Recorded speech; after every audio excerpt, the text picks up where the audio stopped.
Hi there. My name is Andrew Mcluhan. I'm the director and founder of the Mcluhan Institute. The Mcluhan Institute is dedicated to the work of my grandfather, Marshall McLuhan, and his son, Eric McLuhan, who was my father, and preserving their legacy as well as bringing it forward. My particular focus is not on the theoretical side of things, but on what is useful from their work and applicable to today. So, Marshall, back in the late 1940s and early 1950s, began to move the techniques that he'd learned for studying literature into the study of other forms like advertising and popular culture. And a little bit later, in the late 1950s, he moved it more definitely toward understanding human innovation and the products of that technology and their effects on people individually and collectively, socially.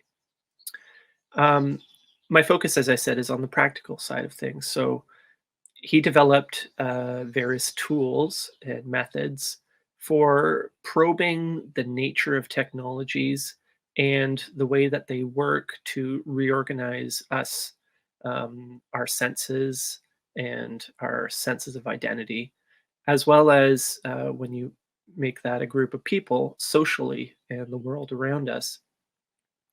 He didn't exactly single-handedly invent the field of media studies, but he was certainly one of their pioneers. And the way that he approached these matters do constitute a sort of school of media studies or media ecology, to use another term. So a few years ago, about 4 years ago, I decided to start the McLuhan Institute as I'd been working with my father, Eric McLuhan, for some years. And I saw a time coming when he wouldn't be around any longer, uh, and I would, if I wanted to, uh, have to do these things on my own. However, there was nothing in place to continue um, this method that my father had learned from his father and that I'd been trying to learn from mine.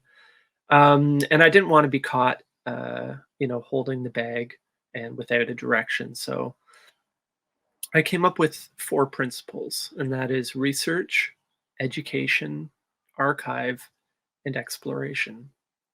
So, as I suggested, my primary interest is in what is useful from the past. So, I'm not interested in making monuments in museums as such. I think we're past that, and we're in a time when we desperately, more than ever, need the tools to help us understand what we do when we make new technologies and how we could possibly design smarter with an eye toward human flourishing and the net benefit as opposed to the just suffering the consequences, the unintended consequences as we normally have them. It's often the unintended consequences that become the main effects. People ask, is that a bug or a feature? And I'm reminded of when you see an ad for a new drug and they show a couple holding hands and in slow motion frolicking through a field, and it's a beautiful summer's day. And in the background, there's a person speaking very fast, talking about all the bad things that could happen to you if you take this new drug that's ostensibly to help you enjoy life a little better. Well, this is what we do with technology, except we don't think about the side effects beforehand. I'm currently teaching a course which is an in depth study of understanding media, the extensions of man. That's Marshall McLuhan's 1964 guide to understanding media, as the title suggests. This grew out of an earlier project, actually. In 1957-58, Marshall McLuhan was given a grant by the National Association of Educational Broadcasters in Washington, D.C., to develop a curriculum for the study of media for high school students. This grant enabled him to spend 2 years uh, studying very closely all manner of technologies, how they operate, how they work, with an eye toward creating a syllabus for this high school program of study. A result of this in 1960 was called the Report on the Project in Understanding New Media. In that time, in the spring of 1958, actually around this time of year, Marshall McLuhan first said the medium is the message, and this would form the first chapter of Understanding Media. 1960, the report came out, and over the next 4 years, Marshall McLuhan spent a lot of time revising and editing and converting this report into a piece of more popular uh, prose, nonfiction, which we now know of as Understanding Media, uh, the Extensions of Man. Understanding Media is two parts. Part one is 7 chapters, and part two is 26 chapters, corresponding to the 26 letters of the alphabet. The first chapters, the first 7 chapters, as I was told, comprise a series of tools, ways of looking at, evaluating, and understanding technologies. The medium is the message has us to look beyond the content and look at the environment created by new technologies and the effect of that environment. Media hot and cold, although the terms can be confusing, um, tell us to look at how the technologies operate mechanically, their bones. Do they supply a lot of information or definition? Because the more definition or information supplied by a technology, the less the human has to do to complete the picture, as it were. Correspondingly, technologies that are low in definition or information require or demand more from the observer, from the participant. This is hot and cold. Um, in an early letter in 1961, he mentioned to a friend of his that the breakthrough in media studies has come at last, and it can be described as structural impact in sensory closure. That is, that input and output that we complete to form a closed loop as far as technology goes. Um, the other chapters help us give other tools to probe and understand the nature of technologies. And then in part two of the book, it takes these tools and methods from part one and applies them to various technologies from print to radio to television, even computers and automation, uh, all sorts of things. And it's a really fun course, probably one of the most interesting things I've done in my life so far. Um, Shortly after publishing Understanding Media in 1964, Marshall wrote a piece called The Relation of Environment to Anti-Environment. And this marks a bit of a turn in Marshall's study from looking at technologies as instruments to looking them more in terms of the environment that they create. He said in an address in 1967, to skip ahead a little bit, it is becoming increasingly clear to me that all media are environments. And as environments, all media have the same um, effects that biologists have traditionally associated with natural environments. And this was kind of the birth of media ecology. However, in the relation of environment to anti-environment, he talks about how the environment is usually imperceptible, especially when it comes to technology. He liked to say, "We don't know who discovered water, but we know it wasn't a fish." Um, the last thing the fish knows about is water. It's invisible.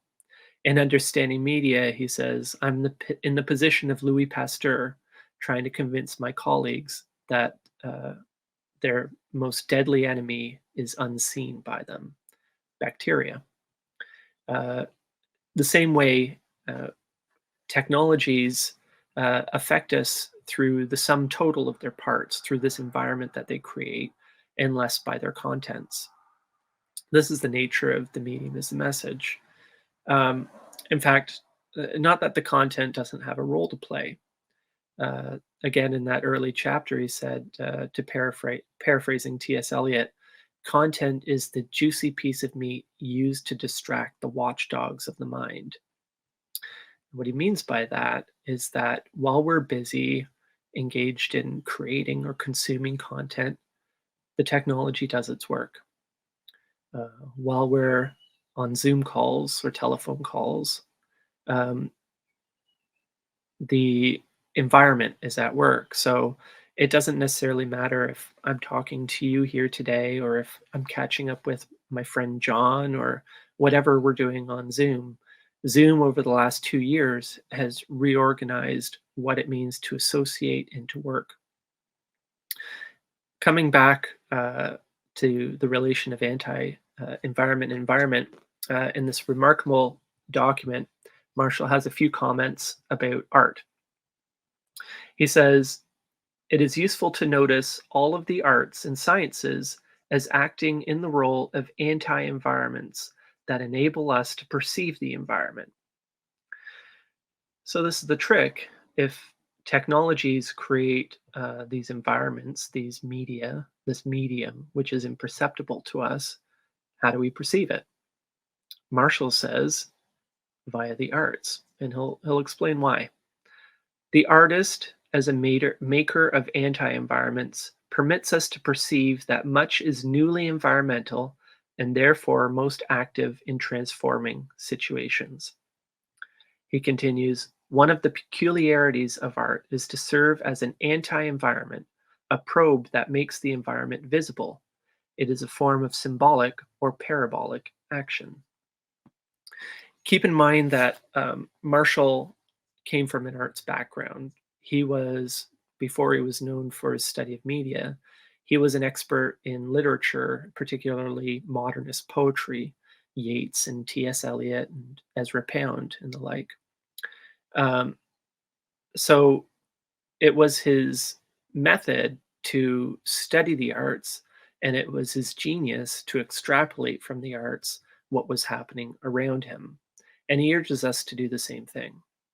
The reason why he relied so heavily on the arts is he described arts and the artists as a distant early warning line, like a radar that shows you that an enemy is coming in or a missile before you can see it, before you hear the whistle and the explosion. It's to give us time to attempt to adjust, to take cover, as it were, or maybe move, or maybe make different choices. And it's not because artists are, by and large, uh, better able to understand technology, but they are better able to perceive the effects. And this is because the artist is the person in society who is always sharpening their perception.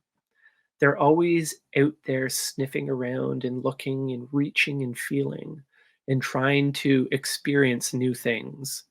And then in turn, they translate that into works of art, be it sculpture or painting or poetry or music.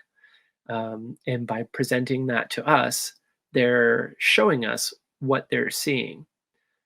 This is why new art often seems foreign or abrasive or even offensive, because our senses, our sensibilities, have been shaped by the technological environment we were in, and now we're confronted by a new one, and uh, it feels odd. It feels wrong.